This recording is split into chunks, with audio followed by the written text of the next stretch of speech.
Hello scientist, exercise 4.1 का 8th question देखिए।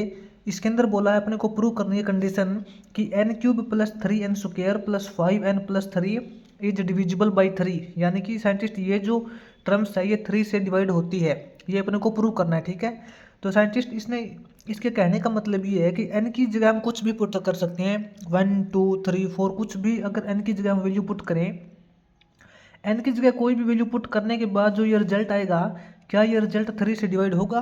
ये बात अपने को प्रूव करनी है। ठीक है, तो यहाँ पे देखिए साइंटिस्ट इसका सॉल्यूशन करते हैं, हम किस प्रकार से इसको सोल्व करेंगे। साइंटिस्ट हम इसको सबसे पहले चेक करते हैं 8n इज इक्वल टू 1। ठीक है, सबसे पहले हम इसको चेक करेंगे 8n इज इक्वल टू 1। अगर हम यहाँ पे n की जगह 1 पुट करते हैं तो क्या रिजल्ट है वो 3 से डिवाइड होता है या नहीं होता। ठीक है, 8n इज इक्वल टू 1 के लिए हम चेक करेंगे। सबसे पहले n की वैल्यू हम 1 पुट करेंगे तो यहाँ पे हो जाएगा 1 cube plus 3 into n square plus 5n plus 3। ठीक है, यहाँ पे देखिए 1 का क्यूब करेंगे तो 1 आएगा, प्लस 3 इंटू 1 का स्क्वायर, 1 का स्क्वायर करेंगे तो 1 आएगा, और 1 इंटू 3 करेंगे तो 3 आएगा, प्लस 5 इंटू 1 करेंगे तो 5 आएगा, और प्लस 3 करेंगे 3 आएगा, इज इक्वल टू ये क्या रिजल्ट आया देखिए 3 प्लस 1 4 होता है, 4 प्लस 5 9, 9 प्लस 3 12। ठीक है, साइंटिस्ट हमें पता है ये रिजल्ट आया है 12। अपने को पता है ये जो 12 है ये तो 3 से डिवाइड होता है। ठीक है, 12 है 3 से डिवाइड होता है, तो हम यहाँ पे लिखेंगे 12 इज डिविजिबल बाई 3। जो 12 है वो 3 से डिवाइड होता है, इसलिए हम इसको बोलेंगे this is true for n is equal to 1। यानी कि ये n इज इक्वल टू 1 के लिए तो ट्रू है। ठीक है, सो इसलिए this is true for n is equal to 1। n के लिए चेक किया, तो n के लिए चेक किया तो ये हमें पता है कि जो रिजल्ट आया है वो 3 से डिवाइड होता है, तो हम इसको बोलेंगे कि this is true for n is equal to 1। n is equal to जब हम 1 पुट करते हैं तो ये जो रिजल्ट है वो ट्रू होता है। ठीक है, अब साइंटिस्ट हम इसको चेक करेंगे। हम इसके अंदर लिखेंगे 8n is equal to k। ठीक है, हम यहाँ पे n is equal to k put करके देखते हैं, तो साइंटिस्ट यहाँ पे क्या हो जाएगा k cube plus 3k square हो जाएगा प्लस 5k हो जाएगा प्लस 3 हो जाएगा। साइंटिस्ट यहाँ पे एक बात नोट कीजिए, उससे पहले मैं आपको थोड़ा सा कुछ बताना चाहता हूँ कि साइंटिस्ट मान लेते हैं कि मैंने आपको पूछ लिया, जैसे कि हमने ऊपर ये जो क्वेश्चन किया था यहीं पे देख लेते हैं। इज इक्वल टू के अंदर अपने पास रिजल्ट 12 आया था। ठीक है, 12 आया था, तो ये साइंटिस्ट 12 है 3 से डिवाइड होता है, तो कैसे पता चला कि इसमें से जो 3 है वो कॉमन निकला था। ठीक है, इसमें से जो 3 है वो कॉमन निकला था, तो इसका मतलब ये है साइंटिस्ट अगर किसी टर्म में से कोई वैल्यू कॉमन निकल जाती है तो इसका मतलब वो उस वैल्यू से डिवाइड होती है ना। अगर अपने पास कोई अदर वैल्यू 9 है, 9 3 से डिवाइड होगी या नहीं होगी, तो देखते हैं 9 में से 3 कॉमन निकलता है क्या। जैसे कि हम 9 में से 3 कॉमन निकाला तो अंदर 3 बचेगा। ठीक है, तो यानी कि साइंटिस्ट किसी वैल्यू में से कोई दूसरी वैल्यू जब कॉमन निकलती है तो इसका मतलब ये होता है कि वो उस वैल्यू से डिवाइड हो सकती है। ठीक है, अब साइंटिस्ट ये यहाँ पे देखिए, अब अपने पास ये वैल्यू आई है, ये वैल्यू 3 से डिवाइड होगी या नहीं होगी। ठीक है, इस बात का पता तभी चलेगा जब इस कंप्लीट वैल्यू में से 3 कॉमन निकलेगा। ठीक है, मान लेते हैं कि ये 3 से डिवाइड होती है, इसने पहले ही बोला है कि अपने को प्रूव करनी है कि ये संख्या 3 से डिवाइड होती है। ठीक है, तो साइंटिस्ट अगर ये वैल्यू 3 से डिवाइड होगी तो इसका मतलब इस कंप्लीट वैल्यू में से 3 बाहर कॉमन निकलेगा।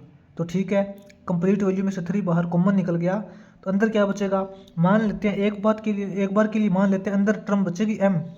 ठीक है, अंदर टर्म क्या बचेगी, m टर्म बचेगी। ये साइंटिस्ट अपने क्वेश्चन नंबर फर्स्ट हो गई।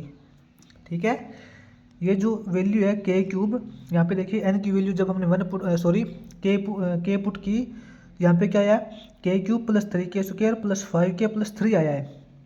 ये वैल्यू मान लेते हैं 3 से डिवाइड होती है, 3 से डिवाइड होती है तो मतलब 3 बाहर कॉमन निकलेगा, 3 बाहर कॉमन निकलेगा, अंदर मान लेते हैं कि अपने पास m बचेगा, तो इसको हम लिख सकते हैं इज इक्वल टू 3m। ठीक है, ये अपने इक्वेशन नंबर फर्स्ट बन जाएगी। अब हम साइंटिस्ट इसको सोल्व करते हैं for n is equal to k plus one के लिए। अब देखते हैं इसको। नाउ हम इसको चेक करते हैं for n is equal to k plus one के लिए। ठीक है, के प्लस वन के लिए देखिए साइंटिस्ट n की वैल्यू हम के प्लस वन पुट करेंगे। यहाँ पे देखिए n की वैल्यू हम के प्लस वन पुट करेंगे तो क्या आ जाएगा, के प्लस वन का क्यूब हो जाएगा, ये के प्लस वन का क्यूब हो जाएगा प्लस 3n स्क्वायर, यानी कि 3 इंटू के प्लस वन का स्क्वायर हो जाएगा, प्लस 5n है, 5 इंटू के प्लस वन हो जाएगा, प्लस 3 दे रखा है। ठीक है, इसको साइंटिस्ट एक बार सोल्व करते हैं हम। यहाँ पे देखिए के प्लस वन का क्यूब है, ए प्लस बी का क्यूब ओपन करेंगे तो ये क्या हो जाएगा, ये होगा A cube plus B cube plus 3ab यानी कि 3k into A plus B K plus one. ठीक है, प्लस के अंदर 3 इंटू के प्लस वन का स्क्वायर हम ओपन करेंगे तो क्या हो जाएगा, ये के square plus one plus 2k हो जाएगा, प्लस के अंदर ये 5k प्लस 5 हो जाएगा और प्लस में 3 हो जाएगा। ठीक है, इसको सोल्व करते हैं एक बार। के cube plus one plus 3k square हो जाएगा, ये प्लस 3k हो जाएगा। ठीक है, प्लस के अंदर ये 3k स्क्वायर हो जाएगा प्लस 3 हो जाएगा, प्लस 3 टू जा 6 प्लस 5k प्लस 5 प्लस 3। ठीक है, हमने एक बार इस रिजल्ट को ये ओपन कर लिया। अब यहाँ पे देखिए साइंटिस्ट अपने पास क्या रिजल्ट आता है टोटल। यहाँ देखिए के क्यूब,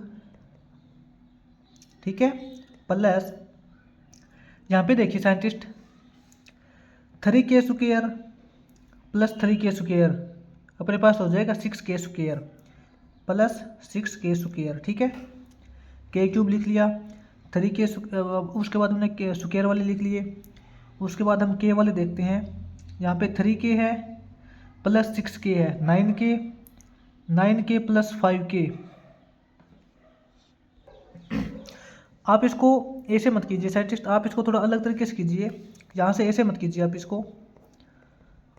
हम इसको क्या लिखेंगे, इसके अंदर हम ऐसा करते हैं, ये वाली टर्म्स ढूंढते हैं, के cube plus 3k square plus 5k plus 3, ये वाली टर्म्स इसके अंदर ढूंढते हैं। तो यहाँ पे क्या है देखिए, के क्यूब है तो इसके अंदर भी के क्यूब है, के क्यूब प्लस 3k स्क्वायर है, इसके अंदर प्लस में 3k स्क्वायर यहाँ पे ले लिया साइंटिस्ट। एक बार 3k square plus 3k square को हम ऐड नहीं करेंगे। ठीक है, तो प्लस 3k स्क्वायर हो जाएगा अपने पास, प्लस के अंदर 5k है तो प्लस के अंदर साइंटिस्ट ये 5k हो जाएगा यहाँ पे। ठीक है, और प्लस के अंदर 3 है, प्लस के अंदर ये वाला 3 हो जाएगा यहाँ पे। ठीक है, अब देखिए साइंटिस्ट इसमें से हमने कौन सी टर्म लिख ली इसके अंदर। एक तो सबसे पहले तो हमने यहाँ पे के क्यूब लिख लिया, ये वाली टर्म्स हमने यहाँ पे लिख ली। ठीक है, उसके बाद हमने 3k स्क्वायर लिख लिया, ये वाली 3k स्क्वायर ये टर्म लिख ली। उसके बाद हमने 5k लिखा है, 5k भी ले लिया। उसके बाद हमने 3 लिया है, 3 भी ले लिया। अब इसके अंदर देखिए साइंटिस्ट कौन सी टर्म रह गई। अब इसके अंदर रह गई अपने पास, एक तो अपने पास ये 3k रह गया, प्लस के अंदर हम लिखेंगे 3k। ठीक है, और प्लस के अंदर 3k स्क्वायर ये वाला रह गया, ये भी लिख लिया। अब हमने ये भी लिख लिया। ठीक है, और उसके बाद अपने पास ये 6k रह गया, प्लस के अंदर 6k रह गया, प्लस के अंदर अपने पास यहाँ पे रह गया 5, ये 6k अब हमने यहाँ पे लिख लिया। अब अपने पास रहा है 5 प्लस 3 8 प्लस 1 9 रह गया। ठीक है, अब यहाँ पे देखिए साइंटिस्ट अपने पास क्या वैल्यू आई है, के cube plus 3k square plus 5k plus 3। इस इतने की वैल्यू तो देखिए साइंटिस्ट हमने इक्वेशन नंबर फर्स्ट में निकाल रखी है, के cube plus 3k square plus 5k plus 3। ठीक है, ये सेम रिजल्ट यहाँ पे है। इस इतने की वैल्यू तो साइंटिस्ट अपने पास फ्रॉम इक्वेशन फर्स्ट आ जाएगी 3m। ठीक है, इसकी वैल्यू अपने पास आएगी 3m, from equation number first हम लिख सकते हैं। ठीक है, इसकी वैल्यू तो अपने पास 3m आ गई। अब अंदर क्या बच गया अलग से, प्लस में यहाँ रह जाएगा अपने पास 3k प्लस 6k 9k।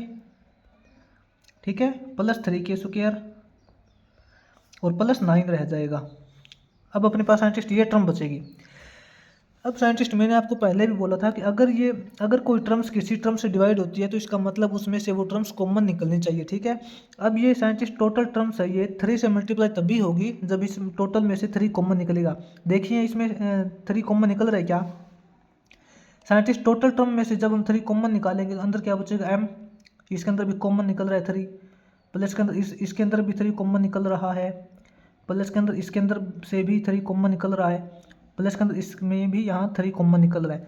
तो साइंटिस्ट ये देखिए टोटल टर्म में से 3 कॉमन निकल रहा है, ठीक है। सभी टर्म्स में से 3 कॉमन निकल रहा है, इसका मतलब ये हो जाएगा कि ये जो टर्म्स है 3 से डिवाइड होती है, ठीक है। तो हम यहाँ पे बोलेंगे ये जो टर्म है which is divisible by 3, which is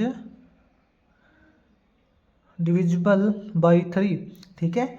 ये जो टर्म्स है 3 से डिवाइड होती है, ये वाली 3 से डिवाइड होती है। तो हम यहाँ पे बोलेंगे n³ plus 3n² plus 5n plus n plus 3 is divisible by 3, ठीक है। दिस इज प्रूव्ड,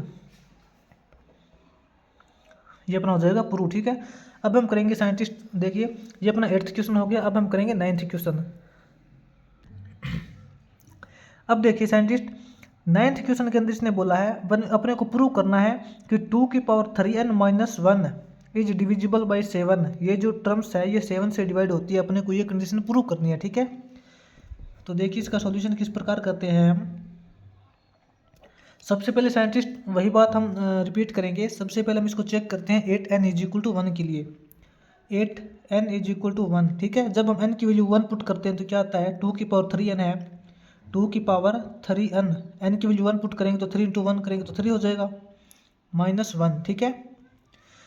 साइंटिस्ट 2⁻3 क्या होती है? 2⁻3 का मतलब 8 होता है, 8 - 1 करेंगे तो 7 होता है। तो साइंटिस्ट 7 है वो तो डिविजिबल बाई 7 होता है, 7 इज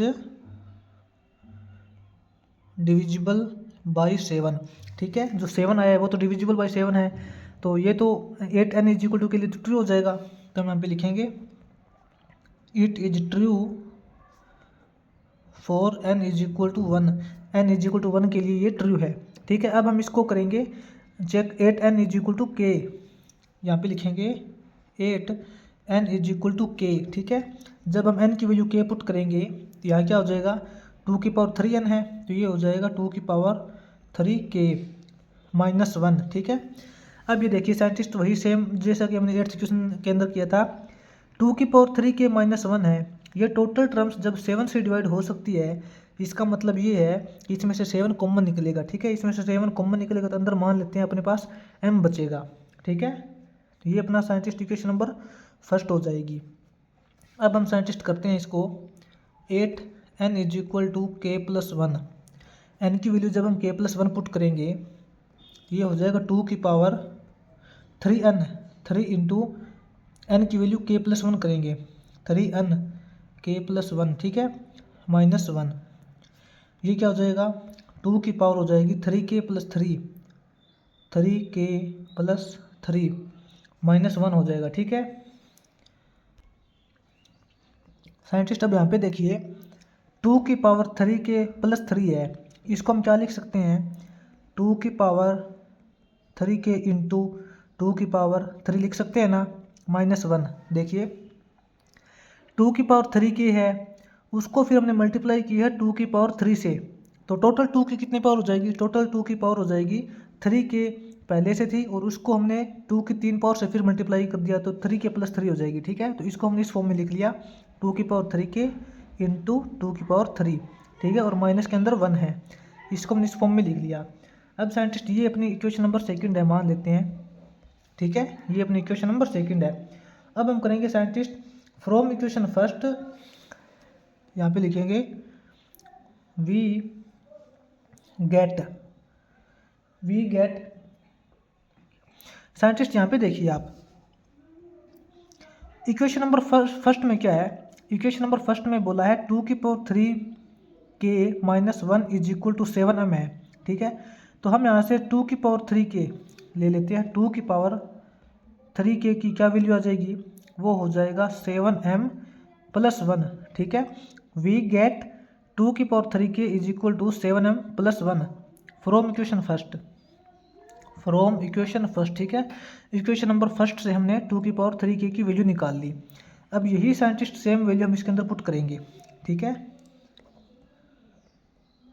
हम लिखेंगे putting this value in equation number second. Equation number second के अंदर यहाँ पे वैल्यू पुट करेंगे। इक्वेशन नंबर सेकंड है 2⁻³ तो 2⁻³ की वैल्यू साइंटिस्ट हमने अभी निकाली थी। 2⁻³ इज इक्वल टू है 7m + 1, ठीक है। 2⁻³ है 7m + 1 इंटू 2⁻³ है, इंटू 2⁻³ है, ठीक है, -1 है। अब यहाँ पे देखिए ये क्या हो जाएगा, 7m + 1 इंटू 2⁻³ होता है 8, ठीक है, -1, ये क्या हो जाएगा, इसकी मल्टीप्लाई करेंगे इसके साथ में, ठीक है। तो 7 8 जा 56m हो जाएगा, ये प्लस के अंदर 8 हो जाएगा और -1 हो जाएगा। यहाँ क्या हो जाएगा, ये हो जाएगा 56m, 8 - 1 करेंगे तो 7 हो जाएगा। अपने पास ये टर्म आएगी 56m + 7। अब साइंटिस्ट देखिए इसमें से 7 कॉमन निकल रहा है क्या, अगर इसमें से टोटल टर्म में से 7 कॉमन निकल रहा है तो इसका मतलब ये टर्म 7 से डिवाइड हो रही है, ठीक है।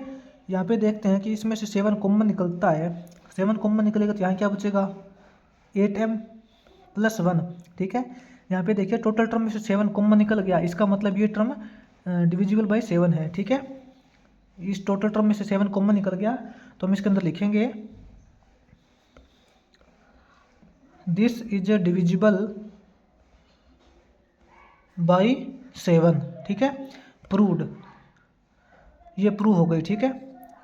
क्योंकि इसमें से 7 कॉमन निकल रहा है इसका मतलब ये जो टर्म है 7 से डिवाइड होती है।